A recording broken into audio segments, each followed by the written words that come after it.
Feeling lost in the confusion of life?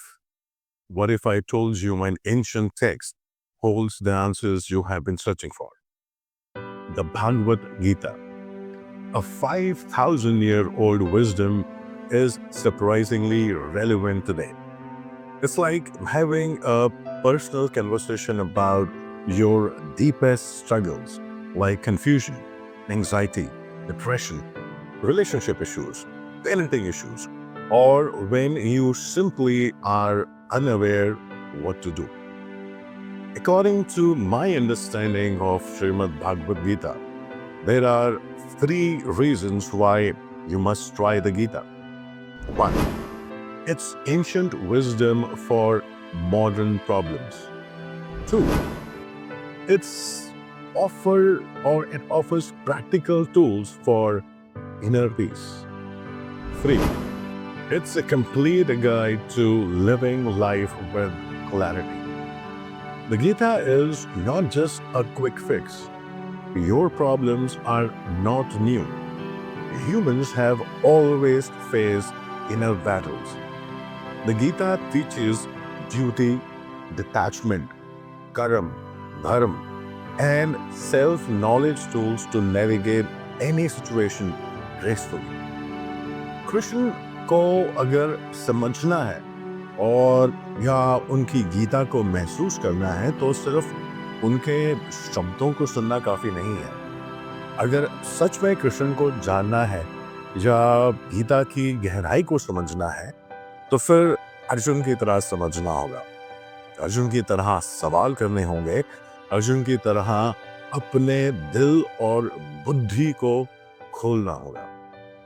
जिंदगी के जवाब आपको सिर्फ तभी मिलेंगे जब हम गीता को एक लिसनर की तरह नहीं बल्कि एक जिज्ञासु यानी कि क्यूरियस बन के उस चीज को समझने की कोशिश करेंगे। It's time to transform your life. So, are you ready to dive deeper into the depths of understanding Gita?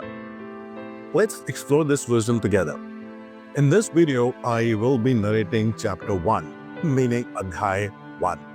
And in the future videos, I will be covering all the 18 Adhyay or the chapters as we call. Your journey to inner peace starts now. Please like and subscribe to Talk Healing with Kapil Devgan. So let's begin healing Krishna's way. Please continue to listen. Jai Shri Krishna. अध्याय 1 अर्जुन विषाद योग। पहला अध्याय है अर्जुन विषाद योग। यहाँ शुरुआत होती है धृतराष्ट्र के सवालों से। वह जानना चाहते हैं कि युद्ध में क्या हो रहा है, उनका पुत्र दुर्योधन और उनकी सेना क्या कर रही है, और साथ ही में पांडुपुत्रों की सेना क्या कर रही है। उसके बाद दोनों सेनाओं के शूरवीरों का वर्णन और उसके बाद आता है अर्जुन का विषाद, मतलब कि उनका दुख, उनकी समस्या, उनका धर्म संकट। आइए सुनते हैं अर्जुन विषाद योग। धृतराष्ट्रोवाच धर्मक्षेत्रे कुरुक्षेत्रे संवेता युयुत्सवः मामकाः पांडवाश्चैव किम कुर्वत संजय। धृतराष्ट्र संजय से पूछते हैं, धर्म भूमि कुरुक्षेत्र में युद्ध करने के लिए एकत्र हुए मेरे और पांडु के पुत्र क्या कर रहे हैं। धृतराष्ट्र जानना चाहते हैं कि युद्ध स्थल पर आखिर हो क्या रहा है। धृतराष्ट्र अंधे थे, देख नहीं सकते थे, लेकिन आंखों से अंधे थे, मन और मस्तिष्क से नहीं। उन्हें पता था कि वह धर्म के साथ नहीं, क्योंकि धर्म तो वहां होता है जहां श्री कृष्ण थे। अपने पुत्र मोह में उन्होंने शांति की जगह युद्ध को चुना था, लेकिन वह जानते थे कि इस युद्ध को जीतना आसान नहीं होगा। मेरे प्रिय श्रोताओं, अपने जीवन में जब हम कुछ गलत करते हैं तो हम भी समझ रहे होते हैं कि हमारे किए का नतीजा शायद अच्छा ना हो, और ऐसा ही धृतराष्ट्र के साथ भी हुआ। वह भी इसी डर और इसी आशंका में दिखते हैं। संजय उवाच दृष्ट्वा तु पांडवानीकम व्यूढ़ं दुर्योधनस्तदा आचार्यमुपसद्गम्य राजा वचनम ब्रवीत। संजय आंखों देखा हाल बताते हुए उत्तर देते हैं, हे राजन, दुर्योधन पांडवों की सेना के व्यूह को देख रहे हैं और यह बात गुरु द्रोणाचार्य को जाकर के कहते हैं। संजय को दिव्य दृष्टि प्राप्त हुई थी। वह युद्ध से दूर होते हुए भी युद्ध को देख सकते थे। वह जो देख रहे थे वही बता रहे थे। इसमें वह अपनी तरफ से कुछ भी नहीं कह रहे थे, सिर्फ आंखों देखा हाल बता रहे थे युद्ध का। यानी जैसे हम लोग रनिंग कमेंट्री सुनते हैं, बस इसी तरह समझ लीजिए। यह उन्हीं की दिव्य दृष्टि यानी डिवाइन विजन का कमाल था कि हमें गीता सुनने को मिली। पश्यता पांडुपुत्राणामाचार्य महतीं चमूम व्यूढ़ा द्रुपद पुत्रेण तव शिष्यण धीमता। हे आचार्य द्रुपद पुत्र धृष्टद्युम्न, आपका ही बुद्धिमान शिष्य है। पांडुपुत्रों की यह बड़ी भारी सेना की व्यूहाकार रचना धृष्टद्युम्न ने ही की है। व्यूहाकार रचना का मतलब हुआ कि किस विशेष तरीके से सेना के योद्धा खड़े हैं, एक ऐसा व्यूह जिससे उस सेना के बीच घुसना असंभव हो, और अगर कोई उसमें घुसने में सफल भी हो जाता है तो कभी बाहर ना आ सके। दोस्तों, जब शत्रु या समस्या को हम देखते हैं तो वह हमें बहुत बड़ी और विकराल दिखाई देती है, और मन में यह डर भी रहता है कि कुछ कर गुजर के अगर हम इसमें घुस भी गए तो क्या होगा, क्या हम बाहर आ पाएंगे, क्या हम जीत पाएंगे। ऐसी ही सोच से दुर्योधन भी गुजर रहा है। अत्र शूरा महेश्वासा भीमार्जुन समायुधि युयुधानो विराटश्च द्रुपदश्च महारथ धृष्टकेतुश्चेकितान काशीराजश्च वीर्यवान पुरुजित कुंती भोजश्च शैब्यश्च नरपुफोड्गव युधामन्युश्च विक्रांत उत्तमौजाश्च वीर्यवान सौभद्रो द्रौपदेयाश्च सर्व एव महारथा। इन 3 श्लोकों में दुर्योधन पांडु पुत्रों की सेना के महान योद्धाओं का नाम ले रहा है। जब भी युद्ध होता है तो आप अपने सामने खड़ी सेना, उस सेना के योद्धाओं को जांचते और परखते हैं। वैसे ही दुर्योधन भी कर रहा है। दुर्योधन द्रोणाचार्य से कहता है, बड़े बड़े धनुषों वाले तथा युद्ध में भीम और अर्जुन के समान शूरवीर सात्यकी और विराट तथा महारथी राजा द्रुपद, धृष्टकेतु और चेकितान तथा बलवान काशीराज, पुरुजित, कुंतीभोज और मनुष्यों में श्रेष्ठ शैव्य, पराक्रमी युधामन्यु तथा बलवान उत्तमौजा, सुभद्रा पुत्र अभिमन्यु एवं द्रौपदी के 5 पुत्र, यह सभी महारथी हैं। इससे हमें यह पता चलता है कि चाहे शत्रु हो या शत्रु के जैसी समस्या, उसके बारे में सब कुछ जानना चाहिए। दोस्तों, समस्या के हर पहलू से हमें वाकिफ होना चाहिए। समस्या के हर पार्ट, उसके अंग के बारे में मालूम होना चाहिए, जैसा कि दुर्योधन भी कर रहे हैं। अस्माकं तु विशिष्टा ये तान्नि बोध द्विजोत्तम नायका मम सैन्यस्य संज्ञार्थं तान ब्रवीमिते। दुर्योधन आगे कहता है, हे ब्राह्मण श्रेष्ठ, पांडवों की सेना के योद्धाओं को तो आपने देख लिया, अब अपने पक्ष में भी जो प्रधान हैं उनको भी तो आप समझ लीजिए। द्रोणाचार्य की जानकारी के लिए शत्रु की सेना के बाद दुर्योधन अपनी सेना के जो सेनापति हैं उनके बारे में बतलाता है। समस्या के बारे में सब कुछ जान लेने के बाद बारी आती है अपने पक्ष में सोचने की। यह जानना होता है कि आपके पास क्या क्या स्ट्रॉन्ग पॉइंट्स हैं, आप किन बातों में मजबूत हैं, जिससे आप उस समस्या पर विजय पा पाएंगे। जैसे आपने समस्या के हर पहलू के बारे में सोचा, उसी तरह से आपको स्वयं का भी आकलन कर लेना चाहिए। भवान भीष्मश्च कर्णश्च कृपश्च समितिंजयः अश्वत्थामा विकर्णश्च सोमदत्त सुतस्तथा। सबसे पहले आप द्रोणाचार्य और पितामह भीष्म तथा कर्ण और संग्राम विजय कृपाचार्य तथा वैसे ही अश्वत्थामा, विकर्ण और सोमदत्त का पुत्र भूरिश्रवा के बारे में जानिए। दोस्तों, जिस तरह से हम आज के जमाने में रिस्क असेसमेंट करते हैं ना, वैसे ही दुर्योधन भी अपने शत्रु की सेना को देखते हुए दोनों सेनाओं के योद्धाओं की बातें करते हुए आगे होने वाले युद्ध के लिए तैयार हो रहे हैं। चुनौती को हर तरह से समझकर ही उस पर विजय प्राप्त की जा सकती है। चुनौती को इतने अच्छे से जान लेना चाहिए कि जब हम उससे लड़ने जाएं तो कुछ नया ना लगे, कोई सरप्राइज ना आए। युद्ध हो या चुनौती, सरप्राइज आपको हरा सकता है। अन्ये च बहवः शूरा मदर्थे त्यक्त जीविता नाना शस्त्र प्रहरणा सर्वे युद्ध विशारदा।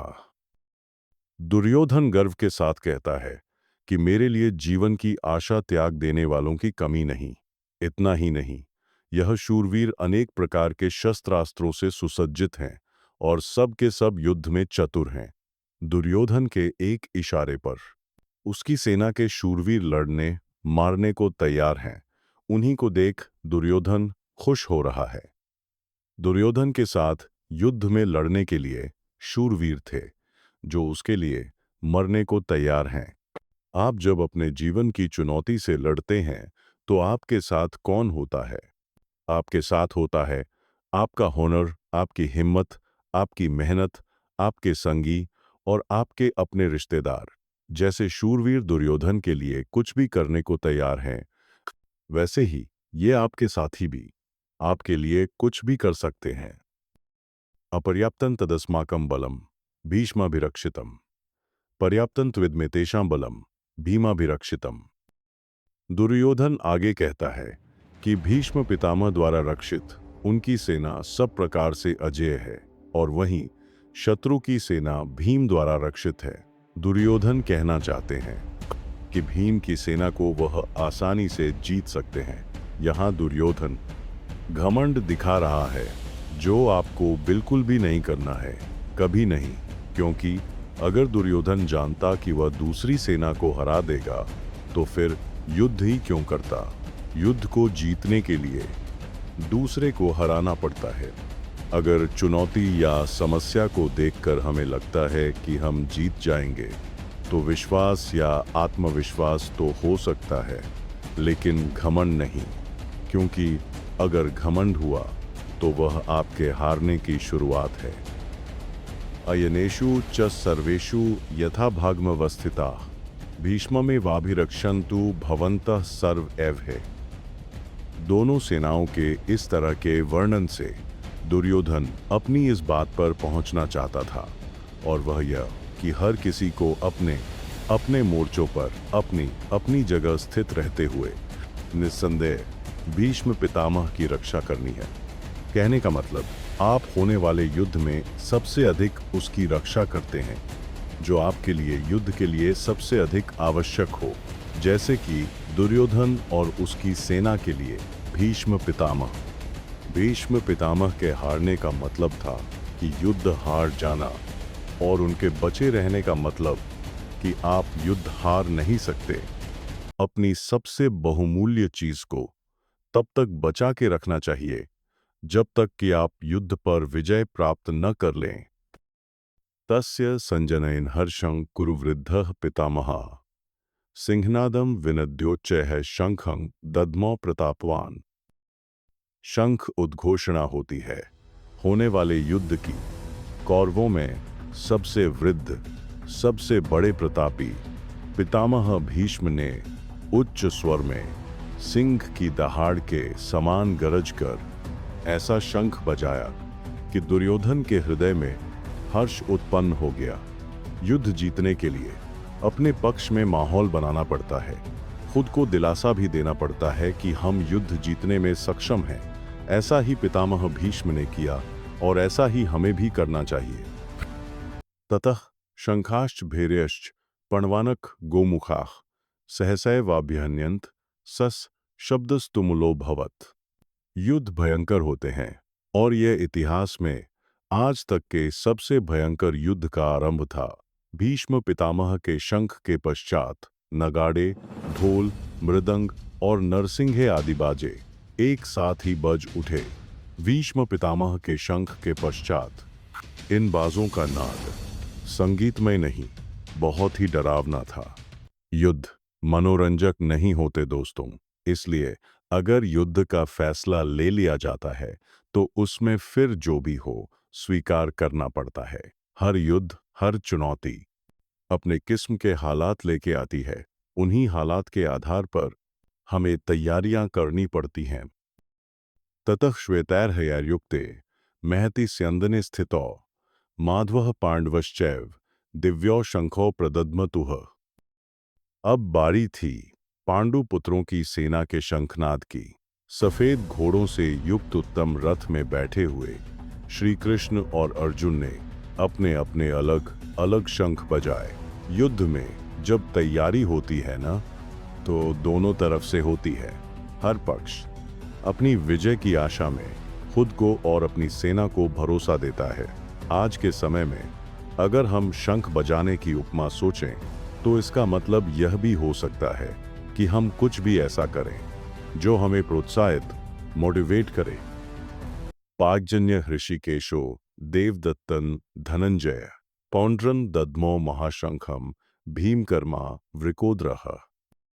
श्री कृष्ण के शंख का नाम है पांचजन्य, अर्जुन के देवदत्त और भयानक कर्म वाले भीमसेन ने अपना पौंड्र नामक महाशंख बजाया। अपने जीवन में इसी तरह से हम भी अपने युद्ध या अपनी चुनौती में आगे बढ़ने के लिए अपनी मोटिवेशन चुन सकते हैं। कुछ लोगों के लिए संगीत ऐसा करता है, कुछ के लिए ईश्वर का ध्यान, कुछ के लिए माता पिता का आशीर्वाद।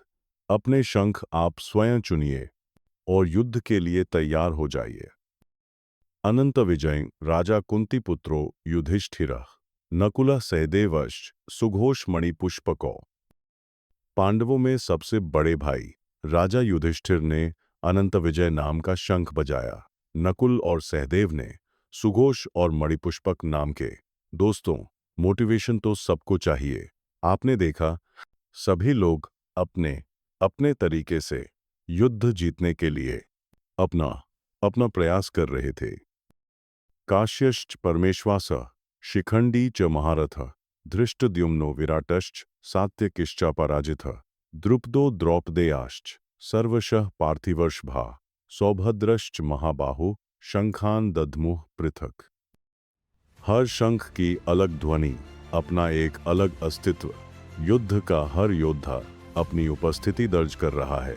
श्रेष्ठ धनुर्धारी काशीराज, महारथी शिखंडी, धृष्टद्युम्न, राजा विराट, अपराजेय सात्यकी, राजा द्रुपद, द्रौपदी के पांचों पुत्र और बड़ी भुजा वाले सुभद्रा पुत्र अभिमन्यु, इन सब ने भी अपने अपने शंख बजाए। संजय धृतराष्ट्र को बताते हैं, हे राजन, सबने अपनी ओर से अलग अलग शंख बजाए। दोस्तों, महाभारत का युद्ध ऐसा था जिसमें हर बड़े से बड़े योद्धा भाग ले रहा था। ऐसे विरले मौके को कोई कैसे छोड़ सकता था। हमारे लिए ध्यान देने की बात यह है कि सच्चा योद्धा तो वही है जो युद्ध के लिए तत्पर रहे। युद्ध को आप जीवन माने, चुनौती माने, जो भी माने, लेकिन उसके लिए हमेशा तैयार रहें। इसलिए हर योद्धा शंख बजा बजा के सबको अपने होने का आभास करवा रहा है। सस घोषो धार्तराष्ट्राणा हृदयानि व्यदारयत नभश्च पृथ्वीं चैव तुमुलो व्यनुनादयन। युद्ध से पहले जैसे आप शत्रु को अपनी शक्ति दिखा के डराने का प्रयास करते हैं, वैसे ही यहां भी हो रहा है। संजय कहते हैं कि इस भयानक शब्द ने आकाश और पृथ्वी को भी गुंजाते हुए धार्तराष्ट्रों के, अर्थात आपके पक्ष वालों के हृदय विदीर्ण कर दिए। जब आप हुंकार भरते हैं, वॉर क्राई देते हैं, तो बड़े से बड़े शत्रु को भी डर लगता है। यह हुंकार ऐसी होनी चाहिए कि शत्रु सोचे कि वह किससे युद्ध करने जा रहा है। आप चाहे इंटरव्यू के लिए जाएं, किसी से मिलने जाएं, आपका हुनर, आपकी प्रतिभा ऐसी होनी चाहिए कि सामने वाला आपके कौशल से प्रभावित हो जाए। अर्जुन उवाच अथ व्यवस्थितं दृष्ट्वा धार्तराष्ट्रान् कपिध्वज प्रवृत्ते शस्त्र संपाते धनुरुद्यम्य पांडव। ऋषिकेशं तदा वाक्यमिदमाह महीपते सैन्योरुभयोर्मध्ये रथम स्थापय मेच्युत। अर्जुन अपने मोर्चा बांधकर डटे हुए धृतराष्ट्र संबंधियों को देखते हैं, फिर अपना धनुष उठाकर ऋषिकेश श्री कृष्ण से कहते हैं, हे अच्युत, मेरे रथ को दोनों सेनाओं के बीच में खड़ा कीजिए। अच्युत अर्थात अटल, जो अपने स्थान से हटता नहीं, जिसका नाश नहीं हो सकता। श्री कृष्ण का एक नाम अच्युत भी था और अर्जुन अपने सारथी से दोनों सेनाओं के बीच में जाने को कह रहे हैं। अर्जुन ने श्री कृष्ण को इसलिए चुना था क्योंकि वह जानता था कि जब साक्षात भगवान उसके साथ हैं तो मतलब धर्म उसके साथ है। जिसके साथ धर्म होता है वह कभी हार नहीं सकता। यावदेतान् निरीक्ष्यः योद्धुकामान् अवस्थितान् खैर्मया सह योद्धव्यम अस्मिन् रणसमुद्यमे। आज के जीवन का ये सबसे बड़ा ज्ञान है दोस्तों। युद्ध कोई भी हो सकता है, किसी भी प्रकार का, पर्सनल या बिजनेस से जुड़ा हुआ, लेकिन दोनों पक्षों के बीच में जाकर आप युद्ध की सही अवस्था के बारे में जान सकते हैं। अर्जुन श्री कृष्ण से कहते हैं, हे कृष्ण, जब तक मैं युद्ध क्षेत्र में डटे हुए युद्ध के अभिलाषी इन विपक्षी योद्धाओं को भली प्रकार देख ना लूं कि इस युद्ध रूपी व्यापार में मुझे किन किन के साथ युद्ध करना योग्य है, तब तक इस रथ को यहीं खड़ा रखिए। हमें भी दोस्तों, जी हाँ, हमें भी इसी तरह अपनी समस्या के बीच में खड़े हो उसे भली भांति देखना और परखना चाहिए और तभी निर्णय लेना चाहिए। योत्स्यमानान्वेक्षे य एतैत्र समागता धृतराष्ट्रस्य दुर्बुद्धे युद्धे प्रियचिकीर्ष्व। अर्जुन दुर्योधन को दुर्बुद्धि बता रहे हैं क्योंकि दुर्योधन के हट के चलते ही यह युद्ध हुआ। दुर्योधन का साथ देने जितने भी राजा आए हैं उन्हें अर्जुन युद्ध स्थल के बीच में खड़े होकर देखना चाहते हैं। दोस्तों, ये जरूरी नहीं कि आपका शत्रु सही हो सकता है उसने गलत तरीका अपनाकर आपको युद्ध में उलझाना चाहा हो, जैसा कि महाभारत में हुआ। युद्ध तो करना ही पड़ता है और वह तभी करना चाहिए जब आप अपने शत्रु को अच्छे से देख परख चुके हों, जान चुके हों। इसलिए अर्जुन श्री कृष्ण से दोनों सेनाओं के बीच में रथ को ले जाने के लिए कहते हैं। संजय उवाच एव मुक्तो हृषिकेशो गुडाकेशेन भारत सेनयोरुभयोर्मध्ये स्थापयित्वा रथोत्तमं भीष्मद्रोण प्रमुक्तः सर्वेषां च महीक्षिताम् उवाच पार्थ पश्यतान् संवेतान् कुरुनिते। संजय अपना आंखों देखा हाल बताते हैं। हे धृतराष्ट्र, जैसा कि अर्जुन ने कहा था, श्री कृष्ण ने दोनों सेनाओं के बीच में भीष्म और द्रोणाचार्य के सामने तथा संपूर्ण राजाओं के सामने रथ को खड़ा करके इस प्रकार कहा, हे पार्थ, युद्ध के लिए जुटे हुए इन कौरवों को देख। पार्थ अर्जुन का ही नाम है दोस्तों, उस अर्जुन का नाम जो शंका में बस गिरने ही वाला है। पार्थ हम सब भी हो सकते हैं और अगर हम अपने आप को शंका में घिरा पाते हैं तो मदद करने के लिए कृष्ण भी दूर नहीं होते और ना ही उनकी गीता। तत्र पश्यत स्थितान पार्थ पितंथ पितामहांश आचार्यान मातुलान भ्रातन पुत्रान पौत्रान सखींस्तथा। कुंती का एक नाम प्रथा भी था। प्रथा पुत्र अर्थात कुंती पुत्र। पार्थ दोनों सेनाओं के मध्य में उपस्थित ताऊ चाचा दादा परदादा गुरु मामा भाई पुत्र पोते को देख रहे हैं। महाभारत को इसीलिए धर्म युद्ध कहा गया है। ऐसा युद्ध जो धर्म के लिए किया गया था और इस युद्ध का एक बड़ा परिवार दो हिस्सों में बंट गया था। आधे सगे संबंधी एक तरफ और आधे दूसरी तरफ। हर किसी को फैसला करना था कि वह युद्ध में किसका साथ देना चाहता है, दुर्योधन का या अर्जुन का। श्वशुरान् सुहृदश्चैव सैन्यो रुभयोरपि तान् स्मीक्ष्यस कौन्तेय सर्वान् बंधून् वस्थितान्। इन सब सगे संबंधियों के साथ साथ अर्जुन अपने मित्रों को, ससुरों को, सुहृदयों को देख रहे हैं, विचार कर रहे हैं। पूरा जीवन पांडुपुत्रों और धृतराष्ट्र पुत्रों के साथ बिताया। सारे सगे, सारे संबंधी एक ही तो हैं। दोनों पक्ष में अपने ही तो लोग हैं, किंतु अब अपनों के ही दो पक्ष बन गए हैं। उसमें से एक पक्ष शत्रु का है। हर किसी से अर्जुन की लड़ाई नहीं थी, लेकिन अब युद्ध में वह उसके शत्रु थे। और उसे उनके साथ लड़ना होगा। अर्जुन उवाच कृपयाविष्टो विषीदन्नेदम् अब्रवीत् दृष्ट्वा तु स्वजनं कृष्णं युयुत्सुं समुपस्थितम्। अपने करीबी, एकदम अपने, अर्जुन के सामने खड़े थे, लेकिन शत्रु पक्ष में उन उपस्थित संपूर्ण बंधुओं को देखकर वे कुंती पुत्र अर्जुन अत्यंत करुणा से युक्त होकर शोक करते हुए श्री कृष्ण से कह रहे हैं।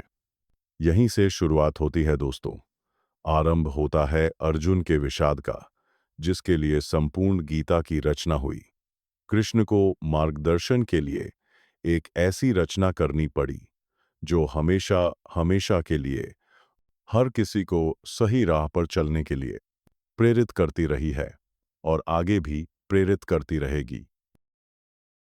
सीदंती मम गात्राणि मुखंच परिशुष्यति वेप्थुश्च शरीरे में रोम हर्षश्च जायते। युद्ध की बात करना आसान होता है, युद्ध करना कठिन। ऐसा ही अर्जुन के साथ हुआ, ऐसा ही दोस्तों हम सब के साथ होता है। ऐसी ही शंका का सॉल्यूशन भगवत गीता से श्री कृष्ण के द्वारा हमें मिलता है। दुखी अर्जुन कहते हैं, हे कृष्ण, युद्ध क्षेत्र में डटे हुए युद्ध के अभिलाषी इस स्वजन समुदाय अपनों को देखकर मेरे अंग शिथिल हो गए हैं। जैसे अंगों में शक्ति न हो, मुख सूखा जा रहा है और मेरे शरीर में कंप और रोमांच हो रहा है। न जाने कितनी बार ऐसा हम सब के साथ होता है। जब युद्ध के सम्मुख होते हैं तो जैसे शक्ति खत्म हो जाती है। परीक्षा की घड़ी में भी ऐसी ही घबराहट होती है ना। गांडीवम संस्ते हस्तात् त्वक्चैव परिदहते न च शक्नोम्यवस्थातुम भ्रमतीव च मे मनः। अर्जुन अपने दुख को बता रहे हैं। उनका दुख दोस्तों हमारी दुविधाओं से अलग नहीं है। चाहे हम परीक्षा दे रहे हों, बिजनेस करने जा रहे हों या कोई बड़ा मैच खेलने जा रहे हों, कितने ही ऐसे मौके आते हैं जब हम स्वयं को अर्जुन की अवस्था में पाते हैं। लगता है जैसे कि हम युद्ध के लायक ही नहीं, युद्ध हम कर ही नहीं पाएंगे। अर्जुन के हाथ से उनका गांडीव धनुष गिर रहा है, त्वचा भी बहुत जल रही है तथा उनका मन भ्रमित हो रहा है, इसलिए वह खड़े रहने में भी समर्थ नहीं है। निमित्तानि च पश्यामि विपरीतानि केशव न च श्रेयोस्नुपश्यामि हत्वा स्वजन्माहवे। विश्व का सबसे बड़ा योद्धा अर्जुन हताश है। युद्ध से पहले अगर आप खुद को कांपता हुआ पाते हैं, देखते हैं कि डर से आपका मुंह सूख रहा है, तो आपको निश्चित ही लगता है कि आप हारने वाले हैं। दुनिया खत्म सी होती दिखती है, चारों तरफ अंधकार सा महसूस होता है। ऐसे ही समय में हमें एक मार्गदर्शक की जरूरत होती है। इसलिए अर्जुन कहते हैं, हे केशव, मैं लक्षणों को भी विपरीत ही देख रहा हूं तथा युद्ध में स्वजन समुदाय को मारकर कल्याण भी नहीं दिखता। यानी अपनों की जान लेकर मुझे क्या फायदा होगा। न काच्चे विजय कृष्ण न च राज्यं सुखानि च किन नो राज्येन गोविंद किन भोगैर जीवितेन वा। अर्जुन बात को स्पष्ट रखते हैं, डर में सब व्यर्थ लगता है।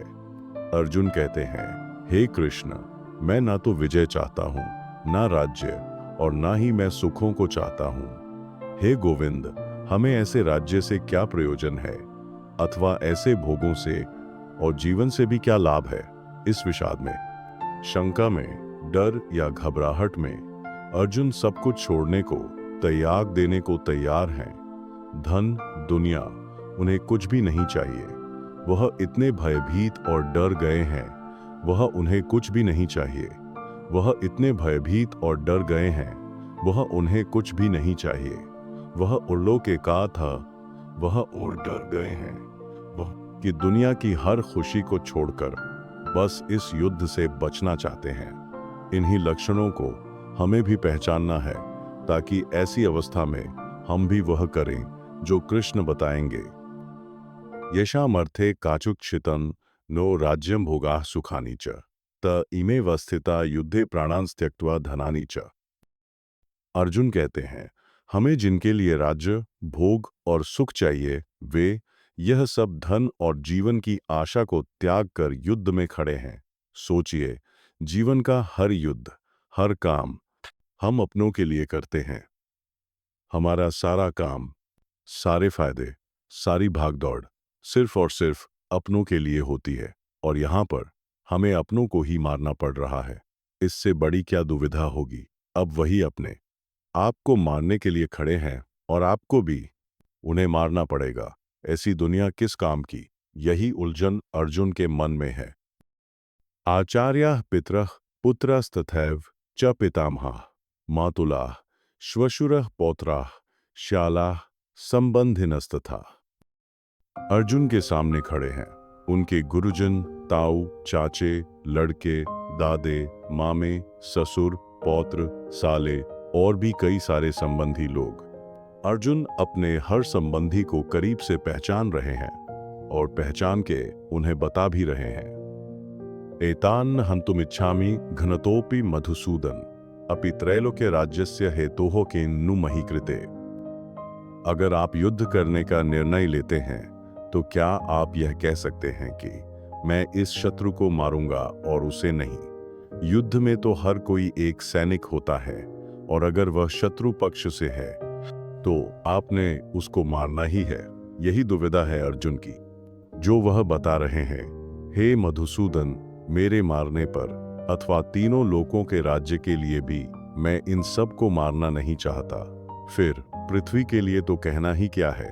देखा दोस्तों, 3 लोकों का राज्य भी अर्जुन को नहीं चाहिए। अगर उसके लिए उसे अपनों का वध करना पड़े तो उसे वह राज्य नहीं चाहिए। दोस्तों, जीवन में कई बार ऐसी घड़ी आती है जब हमको जो सबसे प्रिय है उसका त्याग करना पड़ता है, क्योंकि हमें अपने ध्येय की ओर बढ़ना होता है, और अगर हम ऐसा करते हैं तभी हमें ध्येय की प्राप्ति होती है। तब क्या अपनी सबसे प्यारी चीज को हम छोड़ सकते हैं? निहत्य धार्तराष्ट्रान्नः का प्रीतेः स्यात् जनार्दन पापमेवाश्रयेदस्मान् हत्वेता नाततायिनः। अर्जुन आगे कहते हैं, हे जनार्दन, धृतराष्ट्र के पुत्रों को मारकर हमें क्या प्रसन्नता होगी? इन आतताइयों को मारकर हमें तो पाप ही लगेगा ना। शत्रु पक्ष में चाहे आतताई बुरे लोग ही क्यों ना हों, लेकिन हैं तो अपने। अपनों को मारकर, अपनों को दुख देकर केवल पाप ही मिल सकता है, पुण्य तो नहीं। यह कुरुपुत्रों के लालच का ही परिणाम था कि भाई आमने सामने थे। दोस्तों, लालच से कभी किसी का भला नहीं होता। महाभारत में भी नहीं होना था। एक पक्ष को जीतना था तो दूसरे पक्ष को मारना था। तस्मान्नार्हा वयं हन्तुं धार्तराष्ट्रांस् बान्धवान् स्वजनं हि कथं हत्वा सुखिनः स्याम माधव। क्या अपने परिवार को मारकर आपको सुख मिल सकता है? इसीलिए महाभारत को धर्म युद्ध कहा जाता है। जब ऐसा धर्म संकट हो तो आप क्या करें? अर्जुन पूछते हैं, हे माधव, अपने ही बांधव धृतराष्ट्र के पुत्रों को मारने के लिए हम योग्य नहीं हैं, क्योंकि अपने ही कुटुंब को मारकर हम कैसे सुखी होंगे? दोस्तों, जब कभी आपके सामने ऐसी परिस्थिति आए जिसमें लालच की वजह से बंटवारा या झगड़ा हो रहा हो, तो ठंडे दिमाग से अर्जुन की इस हालत के बारे में सोचिएगा और देखिएगा कि इतना करके, दुनिया का सबसे बड़ा युद्ध करके किसको क्या हासिल हुआ। यद्यप्येते न पश्यन्ति लोभोपहत कुलक्ष्य कृतं दोषं मित्रद्रोहे च पातकम् कथं न ज्ञेयमस्माभिः पापादस्मान् निवर्तितुं कुलक्षय दोषं पश्यद्भिः जनार्दन। आपका शत्रु किसी भी प्रकार के पाप को करने को तैयार है, लेकिन आप समझते हैं कि जो गलत है, अनुचित है, वह नहीं करना चाहिए। इन 2 श्लोकों में अर्जुन ने इसी दुविधा को बताया है। यद्यपि लोभ से भ्रष्ट चित्त हुए ये लोग कुल के नाश से उत्पन्न दोष को और मित्रों से विरोध करने में पाप को नहीं देखते, तो भी हे जनार्दन, हम जैसे जानने वालों को उस पाप से क्यों न हट जाना चाहिए। दुश्मन गलत कर रहा है, वह यह नहीं समझता। लेकिन आप तो समझते हैं। तो समझदार होने के नाते क्या आपको युद्ध से हटने के लिए नहीं सोचना चाहिए? लेकिन अगर युद्ध से हट गए तो उसे आपकी हार मानी जाएगी। क्या उसके लिए आप तैयार होंगे दोस्तों? कुलक्षय प्रणश्यन्ति कुलधर्माः सनातनाः धर्मे नष्टे कुलं कृत्स्नं अधर्मो बिभवत्युत। जहां परिवार खत्म हो जाता है वहां कुछ नहीं बचता। कुल का नाश होने का मतलब सब कुछ खत्म हो जाना होता है। ऐसी ही स्थिति में अर्जुन फांसे हुए हैं।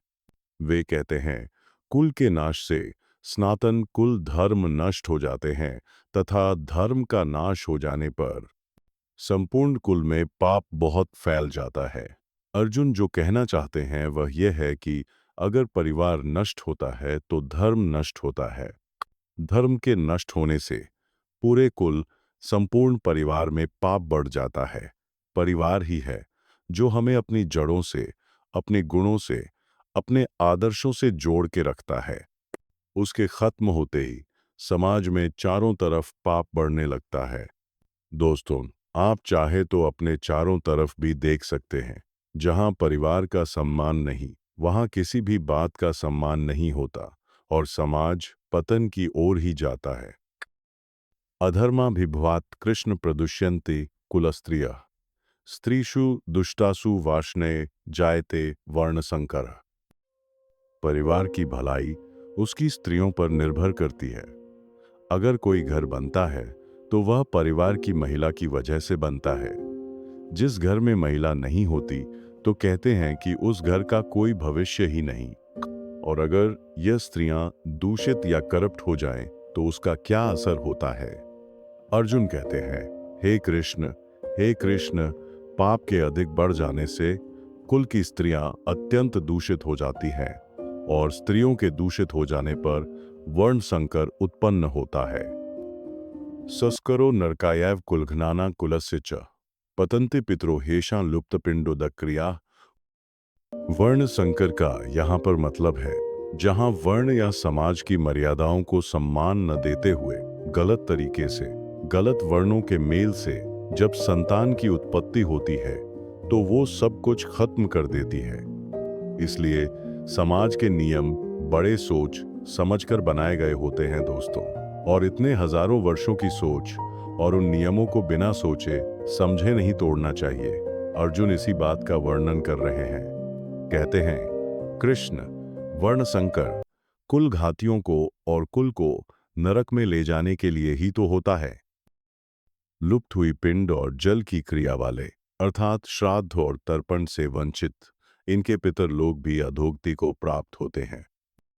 दोषैरे तय कुलघ्नाना वर्णसद करकारकैः उत्साद्यन्ते जाति धर्मा कुल धर्माश्च शाश्वता।